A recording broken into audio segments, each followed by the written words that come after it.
উন্নত দেশগুলোতে প্রতিনিয়তই কোটি কোটি টাকার গাড়ি বের হচ্ছে। আধুনিক গাড়ির কথা বললেই প্রথম সারির দিকে চলে আসবে টেসলা।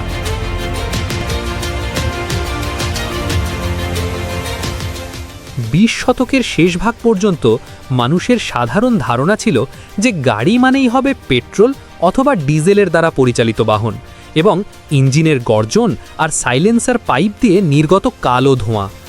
তখন বৈদ্যুতিক গাড়িকে বলা হতো ধীর গতির, দুর্বল এবং বাস্তবতার সঙ্গে অসামঞ্জস্যপূর্ণ একটি ধারণা।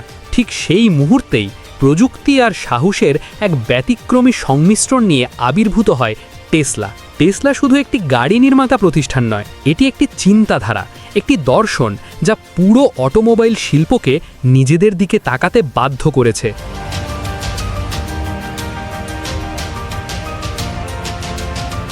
যেই শিল্প শত বছরের পুরনো নিয়মে চলছিল, যেখানে পরিবর্তন মানেই ছিল ঝুঁকি, সেখানে টেসলা দেখিয়েছে ঝুঁকি ভবিষ্যতের পথকে সহজ করে দিতে পারে। বৈদ্যুতিক গাড়ির ইতিহাস আসলে টেসলার চেয়েও অনেক পুরনো।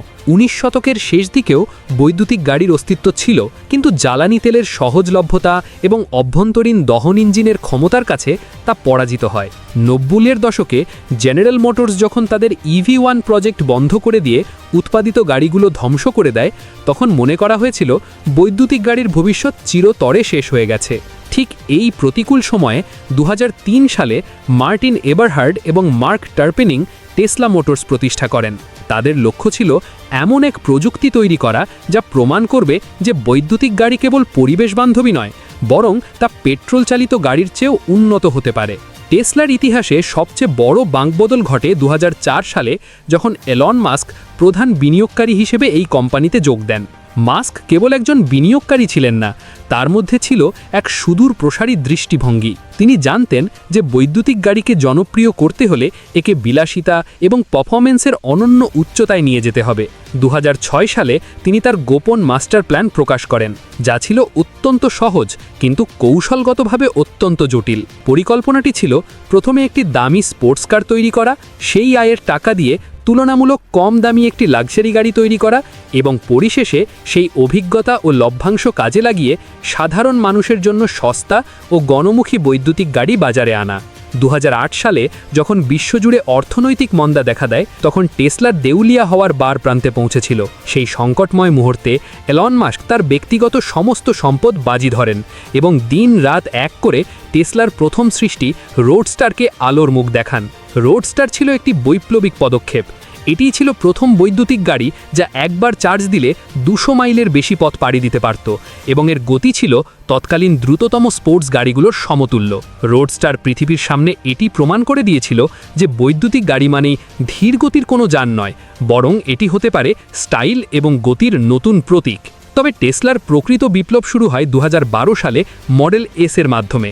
এটি কেবল একটি গাড়ি ছিল না, বরং চাকার ওপর চলমান একটি সুপার কম্পিউটার। প্রথাগত গাড়ি নির্মাতারা যখন যান্ত্রিক উন্নতির ওপর জোর দিচ্ছিল, টেসলা তখন সফটওয়্যার ভিত্তিক আর্কিটেকচারের ওপর গুরুত্বারোপ করে। মডেল এস-এর ড্যাশবোর্ডে থাকা বিশালাকার টাচস্ক্রিনটি ছিল ভবিষ্যতের ইঙ্গিত। এখান থেকেই শুরু হয় টেসলার একচ্ছত্র আধিপত্য। তারা অটোমোবাইল ইতিহাসে প্রথমবারের মতো ওভার দ্য এয়ার আপডেট বা OTA ধারণা নিয়ে আসে।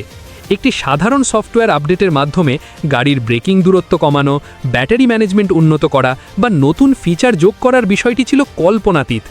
এর ফলে গ্রাহকদের গাড়িগুলো পুরনো হওয়ার পরিবর্তে সময়ের সাথে সাথে আরও উন্নত হতে শুরু করে। টেসলার সাফল্যের অন্যতম স্তম্ভ হল তাদের ব্যাটারি প্রযুক্তি। তারা প্রথাগত লিথিয়াম আয়ন সেলগুলোকে এমনভাবে সাজিয়ে ব্যাটারি প্যাক তৈরি করেছে যা অধিক ক্ষমতা এবং দীর্ঘস্থায়িত্ব নিশ্চিত করে।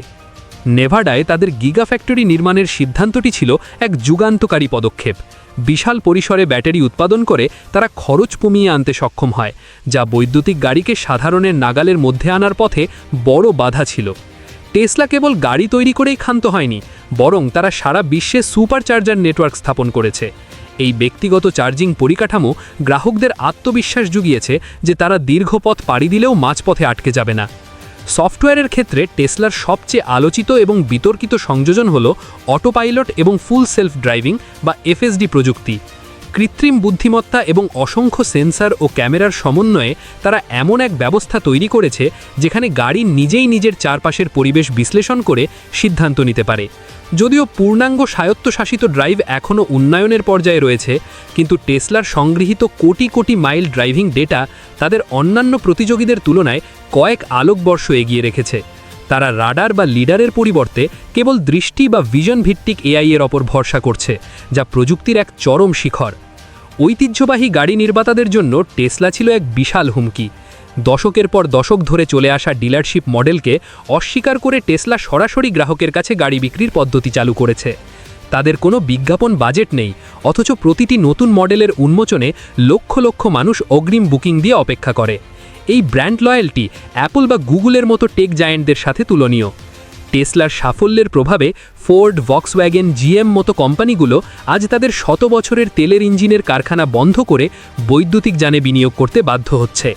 একে বলা হয় টেসলা এফেক্ট, যা পুরো ইন্ডাস্ট্রিকে এক ধাক্কায় ভবিষ্যতের দিকে ঠেলে দিয়েছে। টেসলা কেবল একটি গাড়ি কোম্পানি হিসেবে নয়, নিজেকে একটি শক্তি বা এনার্জি কোম্পানি হিসেবে প্রতিষ্ঠা করেছে। তাদের সোলার রুফ এবং পাওয়ার ওয়াল প্রযুক্তি নবায়নযোগ্য শক্তি উৎপাদন ও সংরক্ষণের নতুন পথ দেখাচ্ছে। একটি বাড়ির প্রয়োজনীয় বিদ্যুৎ সূর্য থেকে সংগ্রহ করে তা ব্যাটারিতে জমিয়ে রাখা এবং সেই বিদ্যুৎ দিয়ে গাড়ি চালানো, টেসলা এই টেকসই জীবনযাত্রার স্বপ্নকে বাস্তবে রূপ দিয়েছে। টেসলার এই যাত্রাপথ কিন্তু সবসময় মসৃণ ছিল না। মডেল 3 উৎপাদনের সময় প্রোডাকশন হেল বা উৎপাদনগত নরক যন্ত্রণার মধ্য দিয়ে যেতে হয়েছে কোম্পানিকে। সরবরাহ শৃঙ্খলার সমস্যা, মান নিয়ন্ত্রণ নিয়ে সমালোচনা এবং ইলন মাস্কের বিতর্কিত টুইট বা মন্তব্য বারবার টেসলার শেয়ার বাজারে কম্পন সৃষ্টি করেছে। কিন্তু প্রতিটি সংকটের পর টেসলা আরও শক্তিশালী হয়ে ফিরে এসেছে। সাইবার ট্র্যাকের মতো অদ্ভুত ও সাহসী ডিজাইন প্রদর্শন করে তারা আবারও প্রমাণ করেছে যে তারা প্রথা ভাঙতে ভয় পায় না। আজকের বিশ্বে ট্রান্সপোর্টেশন সিস্টেম বা পরিবহন ব্যবস্থা এক সন্ধিক্ষণে দাঁড়িয়ে আছে। ভবিষ্যতে যখন শহরের রাস্তায় হাজার হাজার রোবোট্যাক্সি মানুষের হস্তক্ষেপ ছাড়াই চলাচল করবে, তখন সেই ইতিহাসের পাতায় টেসলার নাম স্বর্ণাক্ষরে লেখা থাকবে। তারা প্রমাণ করেছে যে উদ্ভাবন কেবল ল্যাবরেটরিতেই সীমাবদ্ধ থাকে না, বরং তা যদি সঠিক দর্শন আর সাহসের সাথে প্রয়োগ করা হয়, তবে একটি কোম্পানি পুরো পৃথিবীর গতিপথ বদলে দিতে পারে। টেসলা কেবল জীবাশ্ম জ্বালানির ওপর আমাদের নির্ভরতা কমায়নি, বরং তারা আমাদের শিখিয়েছে যে অসম্ভব বলে কিছু নেই। টেসলার বিপ্লব কেবল ইঞ্জিনের পরিবর্তন নয়, এটি হলো মানসিক পরিবর্তন। এটি প্রমাণ করেছে যে সিলিকন ভ্যালির উন্নয়নশীল শক্তির সাথে অটোমোবাইল ইঞ্জিনিয়ারিংয়ের মিলন ঘটলে তা কতটা শক্তিশালী হতে পারে। আকাশচুম্বী আকাঙ্ক্ষা, নিরন্তর গবেষণা এবং প্রথাগত ব্যবস্থার বিরুদ্ধে লড়াই করে টেসলা আজ এক গ্লোবাল আইকন। প্রযুক্তির উৎকর্ষ আর পরিবেশের সুরক্ষা যে একই সাথে সম্ভব, টেসলা আজ সেই সত্যের মূর্ত প্রতীক। আগামী দিনগুলোতে যখন আমরা ধোঁয়াহীন, শব্দহীন এক পৃথিবীর কথা ভাবব, তখন টেসলার এই বৈপ্লবিক যাত্রাই হবে আমাদের অনুপ্রেরণার প্রধান উৎস।